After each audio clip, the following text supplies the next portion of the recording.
बिस्मिल्लाहिर्रहमानिर्रहीम।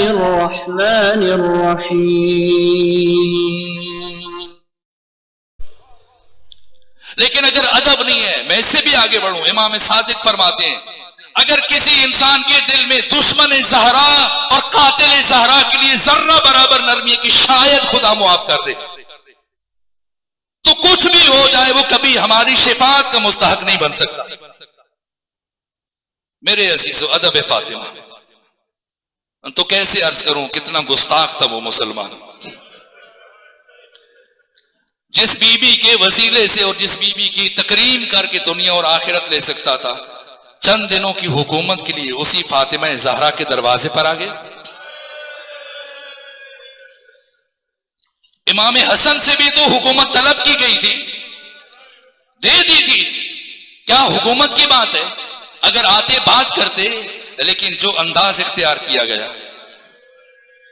क्या किया गया आप जानते हैं। पहले तो गुलाम आया, फिर उसके बाद एक जत्थे को भेजा, और उसके बाद तीसरे मरहले में वो शख्स खुद आया, शेख अब्बास कुम्मी। लोग हवाले पूछते हैं इसलिए हवाला अर्ज कर रहा हूं। ये मफातिउल जिनान जो आपके घरों में से हर घर में मौजूद है, जिस हस्ती ने लिखी शेख अब्बास कुम्मी, इन्होंने एक और किताब लिखी जिस किताब का नाम है बैतुल अहज़ान। शेख अब्बास कुम्मी ने बैतुल अहज़ान के अवाइल में यह रिवायत लिखी, कहा कि इमाम हुसैन की शहादत के 3 साल गुजरने के बाद एक बड़ी शख्सियत का बेटा मदीने से शाम गया, कुछ अफराद को अपने साथ लेकर यजीद से शिकवा किया, कहा यजीद तूने हुसैन को कत्ल किया, कोई बात नहीं, तूने हुसैन के बेटों को मारा, कोई बात नहीं, तूने हुसैन के असहाब को कत्ल किया, पानी बंद किया, जुल्म किया, कोई बात नहीं, अगर मर्दों की हद तक रुक जाते तो मैं यहां शाम में तुम्हारे पास ना आता, लेकिन यह मुनासिब नहीं था कि तू रसूल की बेटियों को दरबारों और बाजारों में। जैसे यजीद ने ये जुमले सुने, गुस्से से यजीद का चेहरा सुर्ख हो गया। मुझसे ख्वाहिश की गई मैं तफसील से पढ़ूं, मैं चाहता हूं मैं तफसील से बीबी की मुसीबत पढ़ूं, जितनी देर आप सुन सके। यजीद का चेहरा गुस्से से सुर्ख हो गया, कहा कि अगर कोई और मुझसे ये बात कहता तो मैं सुन लेता, लेकिन तुम्हें हक नहीं देता कि तू ये बात मुझसे कहे। क्यों, मैं क्यों नहीं कह सकता। यजीद उठा, लकड़ी का एक संदूक खोला, उसके अंदर से एक पुरानी तहरीर निकाली और वो तहरीर आने वाले मेहमान के सामने रखी, कि ये पढ़ो। ये क्या है, कि ये तुम्हारे बाप का खत है, ये शेख अब्बास कुम्मी ने लिखा है बैतुल अहज़ान में, कि ये तुम्हारे बाप का खत है जो उसने मदीना से मुझे शाम, मेरे बाप को शाम भेजा था। क्या लिखा खत में, लिखने वाले ने लिखा कि पहले मैंने अपने गुलाम को अली के घर भेजा, जाओ अली को बुला के लाओ, लेकिन अली के घर की कनीज ने कहा मेरे आका अली कुरान की जमावरी में मसरूफ है, नहीं आ सकते। मुझे गुस्सा आया, फिर मैंने 3-4 सहाबा को भेजा, जाओ अली को लेके आओ, और कहना अगर ना आए अली तो मैं खुद लेने के लिए आऊंगा।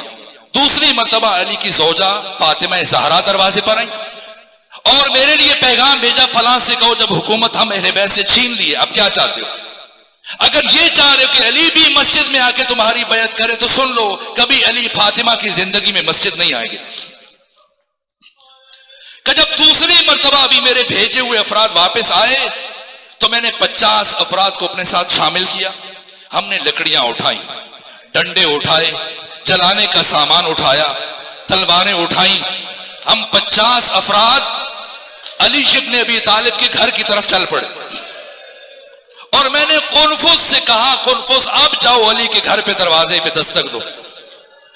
कुनफुस ने दस्तक दी और अब अली जो बढ़े दरवाजे की तरफ का, मैंने खुद अली के कदमों की आहट महसूस की, लेकिन बजाय इससे कि अली दरवाजा खोलते, नबी ज़ादी अली के सामने आके रुकी और अली से कहा, ऐ अली जब तक मेरे बाबा मोहम्मद मुस्तफा जिंदा थे कभी उन्होंने तलवार नहीं उठाई, हमेशा आपने उनका दिफा किया, इसलिए कि उस वक्त रुए जमीन पर हुज्जत खुदा मेरे बाबा थे और आप पर उनका दिफा फर्ज था, और आज रुए जमीन पर हुज्जत खुदा आप हैं, इसलिए आप खुद अपने हक में तलवार नहीं उठाएंगे, आज नबी ज़ादी आपका दिफा करेगी।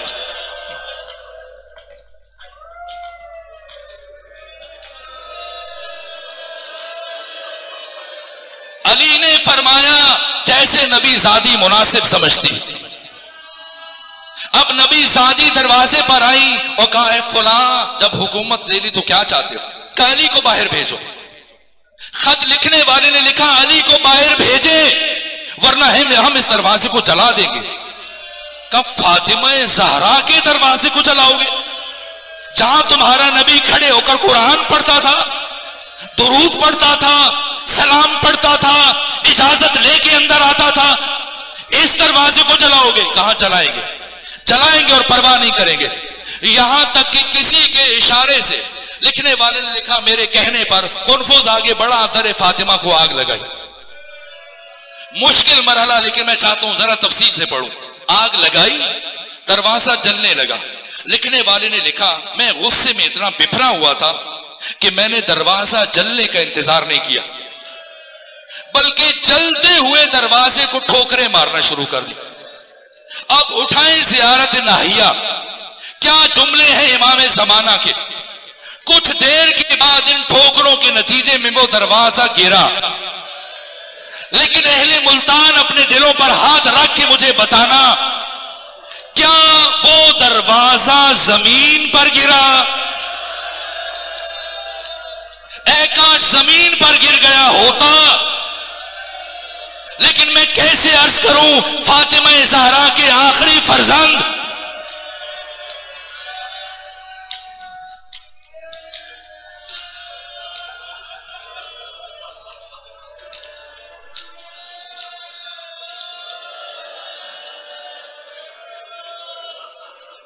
इजाजत दें कि आज नबी ज़ादी की कुछ मजलूमियत में तफसील से बयान करूं। इमाम ज़माना फरमाते, मैं उस लम्हे को कभी नहीं भुला सकता जब मेरी दादी फातिमा ज़हरा जलते हुए दरवाजे और दीवार के दरमियान पिस गई और दरवाजे की कील मेरी दादी फातिमा के बाजू से पार हो गई। फातिमा जमीन पर गिरी और फरमाया, फिजा मेरी तरफ बढ़ो, मेरा मोहसिन शहीद हो चुका है।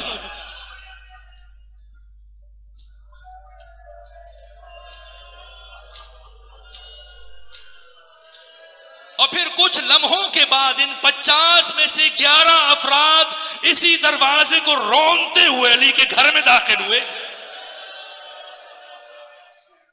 यहां तक के लिखने वाले ने लिखा, मैं सबसे आगे आगे था, मैं अली के बड़ा करीब पहुंचा और मैंने इरादा किया कि अली के गले में रस्सी डालूं, लेकिन इससे पहले कि मैं अली के गले में रस्सी डालने में कामयाब होता, नबी ज़ादी नहीं मालूम कैसे उठी, उठकर मेरे और अली के दरमियान खड़ी हो गई और मुझसे कहा, ऐ फलां, तू कभी फातिमा ज़हरा की जिंदगी में अली तक नहीं पहुंच पाएगा।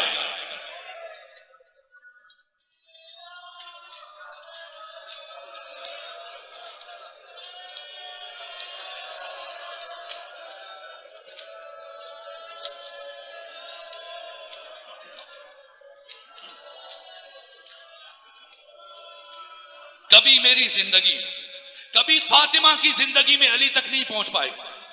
कि नबी ज़ादी दरमियान से हट जा, वरना ऐसा जुल्म करूंगा कि तू हटने पर मजबूर हो जाएगी। कहे फलां, मैं कयामत तक नहीं हटूंगी। अब लिखने वाले ने लिखा, मैंने एक मर्तबा अपना दाहिना हाथ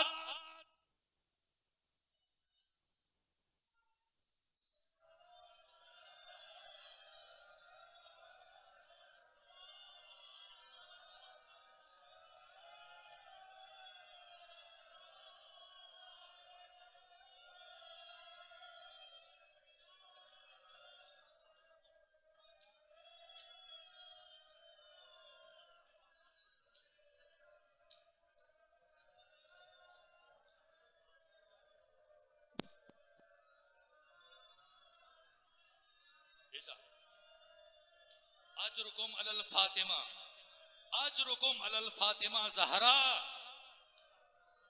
का मैंने दाया हाथ उठाया, फिजा में बुलंद किया ज़ादी के रुखसार पर मारा।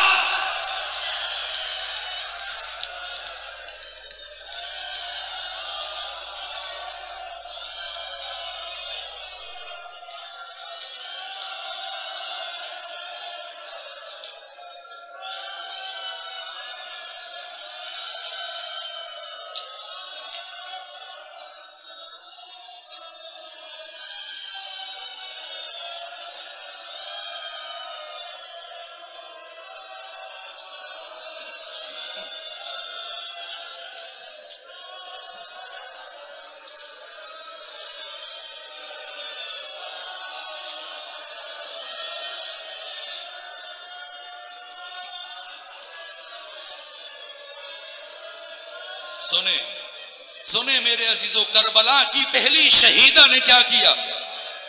मैंने पूरी ताकत से अपना हाथ फिजा में बुलंद किया और फातिमा ज़हरा के रुखसार पर एक ऐसा तमाचा मारा कि नबी ज़ादी बहुत दूर जाके गिरी और फातिमा ज़हरा के कानों से गोशवारे टूट गए।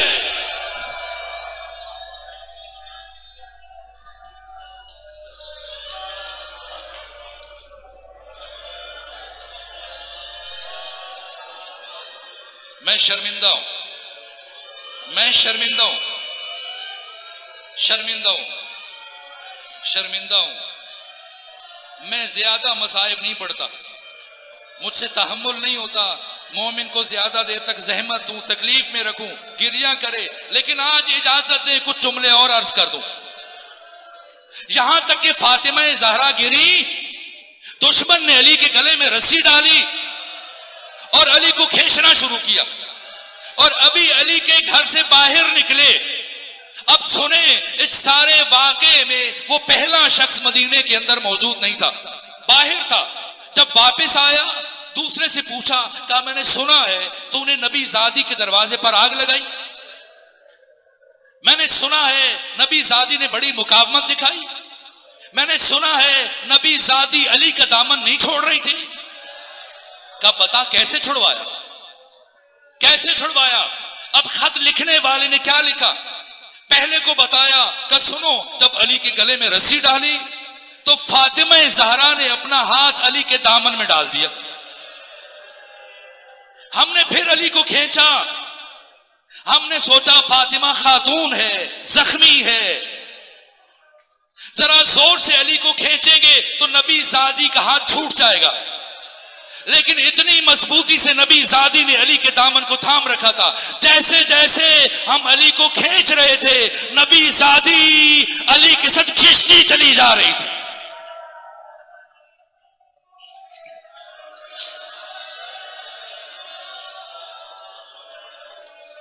खींचती चली जा रही थी।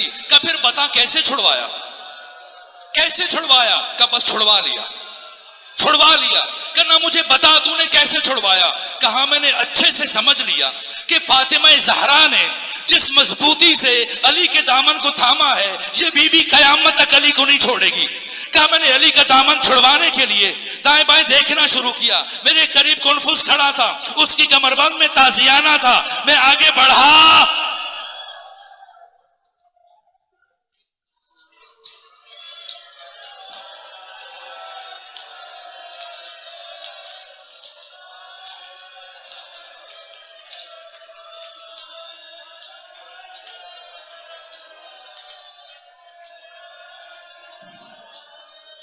मैंने आगे बढ़कर कुनफुस के दामन से वो ताजियाना निकाला, फिर उसे फिजा में लहराया और फिजा में लहराने के बाद इस जोर से नबी ज़ादी के हाथों पर मारा। एक मर्तबा नबी ज़ादी के हाथों से खून जारी हुआ, फातिमा के हाथ छूटे। हम अली को लेकर मस्जिद पहुंचे, अली को लेकर मस्जिद पहुंचे। सुने जिहाद फातिमा क्या है, सुने करबला की पहली मुजाहिदा का किरदार क्या है। इधर अली पहुंचे, पीछे पीछे फातिमा ज़हरा पहुंची। आपने गिरिया किया और बहुत गिरिया किया। फातिमा आपसे राजी हो, सैयदा आपकी शिफात फरमाए। परवरदिगार मुझे और आपको जनाब सैयदा की शिफात अता फरमाए। लेकिन एक जुमला सुने, ताकि समझा जा सके कि फातिमा ने बशरियत के लिए क्या किया है। उस्ताद हुसैन अंसारियान तेहरान हुसैनिया इरशाद में सैयदा की शहादत पढ़ रहे थे, शहादत पढ़ दी और शहादत पढ़ने के बाद मजलिस मुकम्मल हो गई। फिर उसके बाद मोमिनीन ने आ गए उस्ताद हुसैन अंसारियान से ख्वाहिश की कि किबला हमारे साथ बैठ के जरा लंगर तनावल कर लीजिए, हम चाहते हैं आज हमारे साथ न्याज खा लीजिए। हुसैन अंसारियान कहते मैं उनके साथ बैठ गया और काफी वक्त गुजर गया, आधे घंटे से ज्यादा मोमिनीन सवालों जवाब कर रहे थे, साथ हम लंगर तनावुल कर रहे थे। ऐसे में मैंने देखा कि उस इमाम बारगाह के गोशे में एक शख्स बैठा हुआ सर झुकाए गिरिया कर रहा है।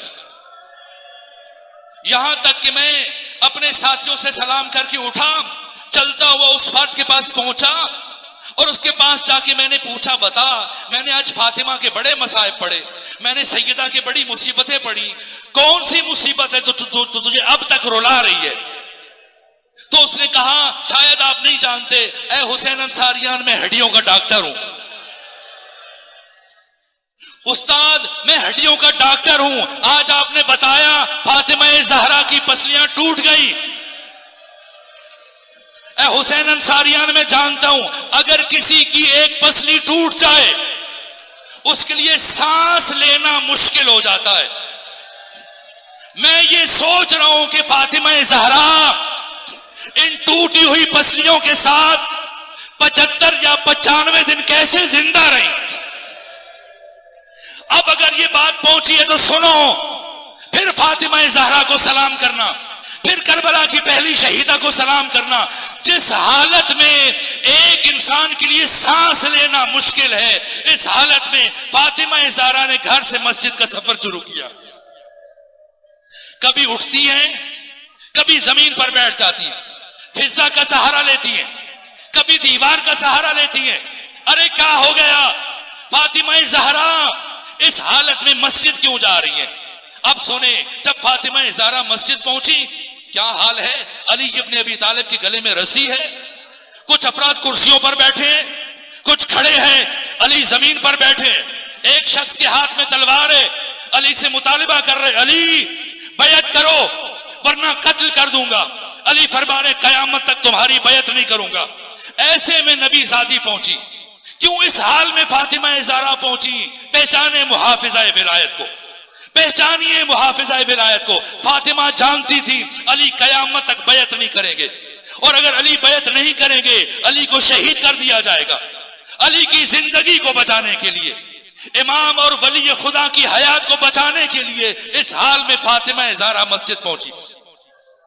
और जैसे अली इब्न अबी तालिब को इस हाल में देखा, अब अपने बाबा मोहम्मद मुस्तफा की कब्र की तरफ बढ़ी और उम्मतियों की तरफ रुख करके कहा कि तुम अली से बैत लो, मैं अभी अपने बाबा की कब्र पर जाकर अपने सर से रिदा हटाकर अपने बाल खोलकर तुम्हारे लिए बद्दुआ करूंगी, तुम्हारे लिए बद्दुआ करूंगी। जैसे ही सलमान फारसी कहते हैं, जैसे ही सैयदा की जुबान से ये कलिमात जारी हुए, मैंने मस्जिद नबवी की दीवारों को बुलंद होते हुए देखा। इतनी बुलंद के दरमियाने कद का कोई फर्द दीवार के नीचे से गुजर सकता है। जैसे ही फातिमा की कलिमात बुलंद हुए, अली की आवाज आई, सलमान जाओ फातिमा को रोको, उम्मत के हक में बद्दुआ न करे। जैसे ही सलमान अली का पैगाम लेकर गए, सैयदा पलट कर आई, कहा चूंकि वली खुदा का अमर है, क्योंकि अली इब्न अबी तालिब का हुक्म है, इमाम वक्त का हुक्म है, इसलिए मैं बद्दुआ नहीं करूंगी। लेकिन मैं वादा करती हूं जब तक अली को नहीं छोड़ोगे मैं यहां से वापस घर नहीं जाऊंगी। बिलाखिर दुश्मन मजबूर हुआ, अली के गले से रस्सी को खोला, फातिमा ज़हरा आगे बढ़ी, अली को उठाया, अपने हमरा लेके चली। बस आखिरी जुमला अर्ज करूं, दस्ते अदब जोड़कर फातिमा ज़हरा की बारगाह में, ऐ फातिमा आप पर दरवाजा गिराया गया, ऐ फातिमा ज़हरा आपका पहलू शिकस्ता हुआ, ऐ फातिमा आपके रुखसार पर तमाचे लगे, ऐ फातिमा ज़हरा आपके हाथों पर ताजियाने लगे, ऐ फातिमा आप बड़ी मुश्किलों से घर से मस्जिद तक पहुंची, लेकिन सब कुछ करने के बाद बिल आखिर आपने अपने जमाने के इमाम की जिंदगी को बचा लिया। अरे मेरी 1000 जान कुर्बान हुसैन की बहन ज़ैनब पर,